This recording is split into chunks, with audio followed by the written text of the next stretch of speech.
This was the first such study done in the world by anyone. There was only one other person doing anything like this, and it was a man we came to learn about later named Andreas Seyer. He's in Frankfurt, Germany, and a colleague named Bodo Strauer. They were treating patients with acute heart attacks, opening the artery that was blocked by a blood clot with a catheter and taking stem cells from the bone marrow and injecting them into the now opened artery. Those were the first 3 studies in the world, but ours, the first to treat people with heart failure injecting directly into the heart. And this abstract shows you our publication in Circulation 7 years ago. Circulation's American Heart Association's largest journal. And it summarizes what I just said. Better blood flow to the human heart, better function of the human heart, better outcome.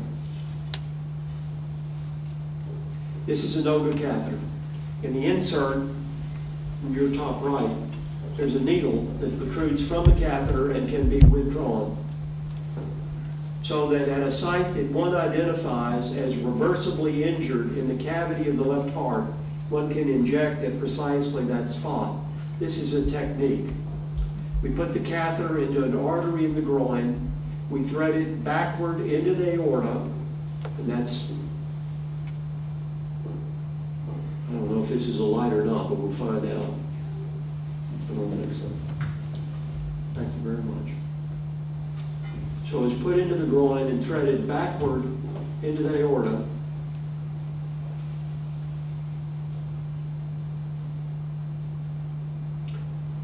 Crosses the aortic valve, enters the cavity of the left heart, and then the dots are sites that we injected.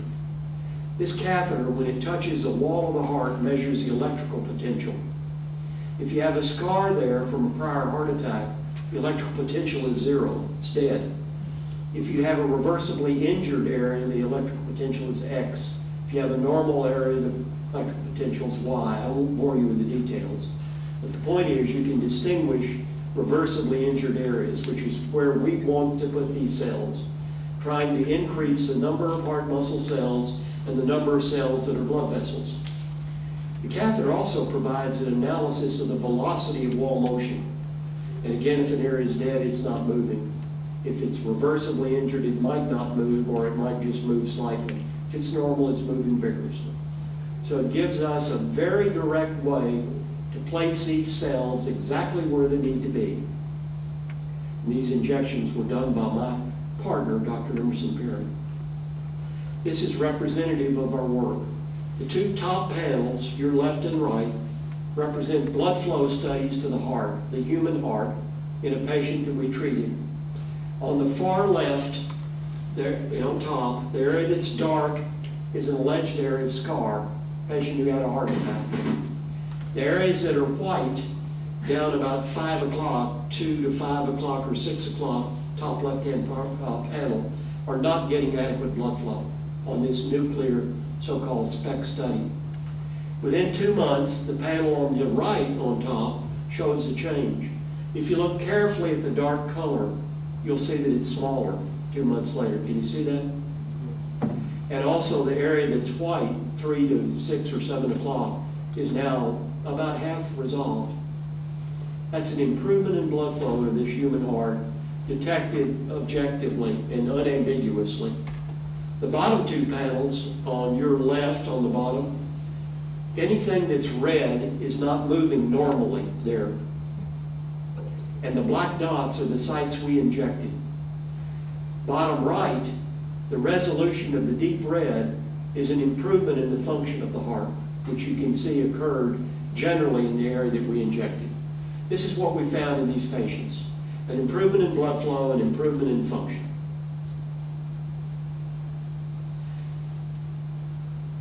It's been argued that the stem cells that are placed into the heart are paracrine factories. That is, they contain within them factors that can promote blood vessel development, promote the life of injured cells, recruit stem cells, activate stem cells, and prevent cell death.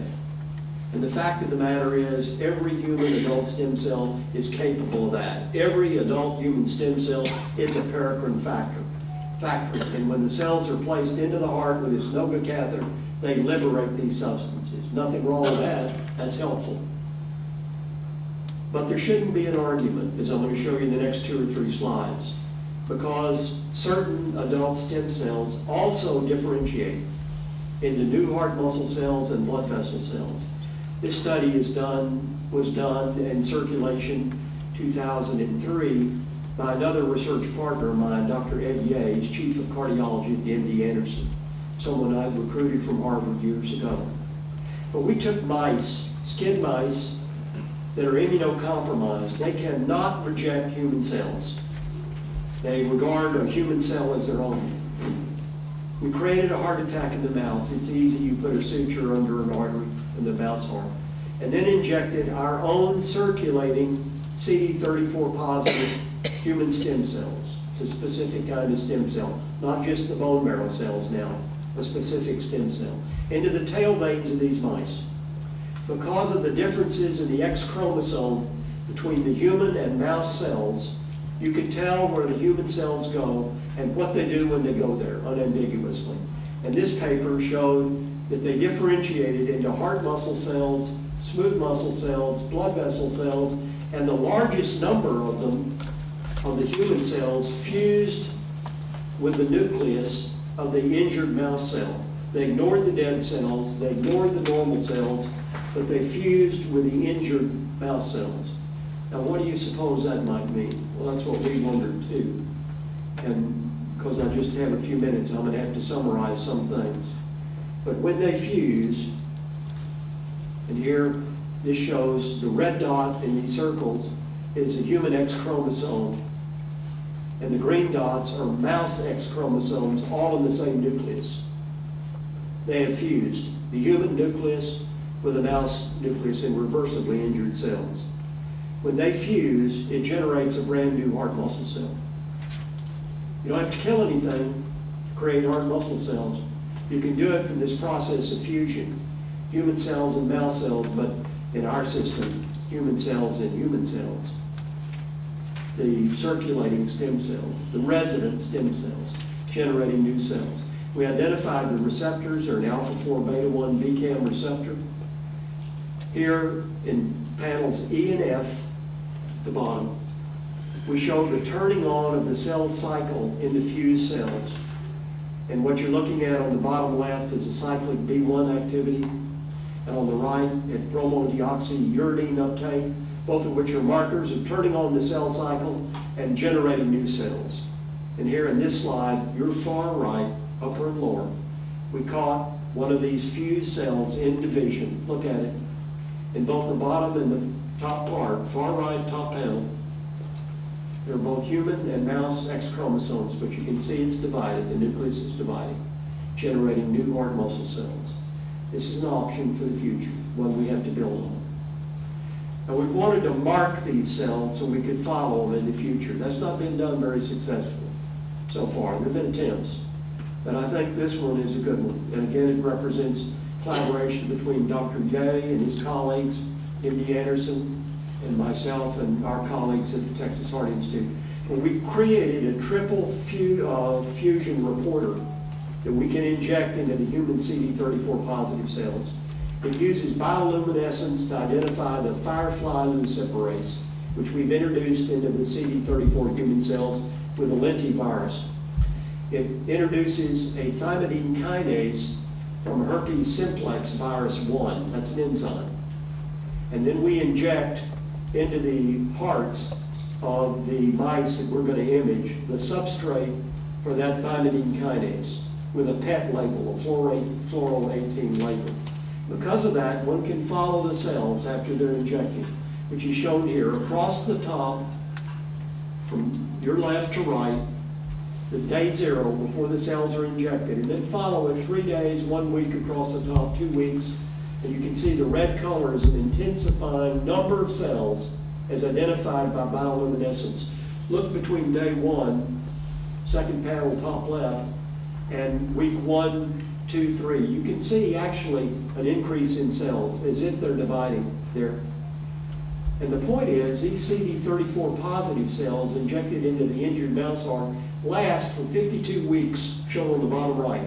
The number decreases, as you can see in the curve, but there's still a significant number of cells there 1 year later. In addition to that, the red color here shows the improvement in the contraction of the mouse heart treated with these cells. And that began at about half a week. And the blue color are the controls. They remained the same or deteriorated a little. The red color, the treated parts, improving their function. It's a measurement of ejection fraction for as long as we wanted to look, which was 25 weeks. This turns out to be largely a blood flow study.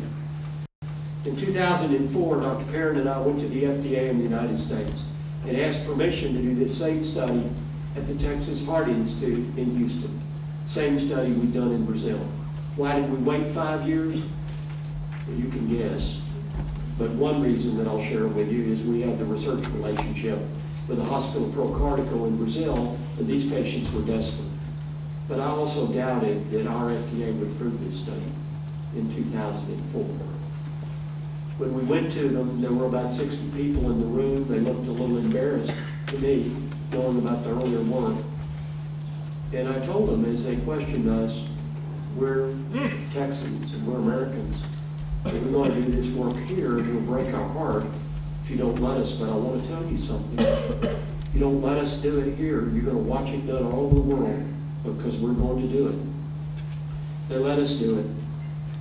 And we've completed recently a study of 30 patients, 20 treated, 10 not, very small study.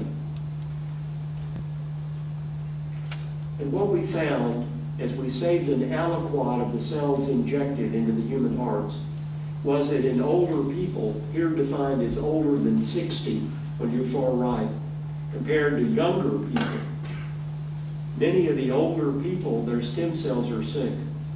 We take them from their bone marrow and they cannot reproduce themselves in culture. And when we inject them into the heart, there's no change. It's a nice control, but it's sobering. In patients younger than 60, generally, there are exceptions, that's not absolute, but generally, the mesenchymal cells can reproduce themselves, and that's the definition of a stem cell.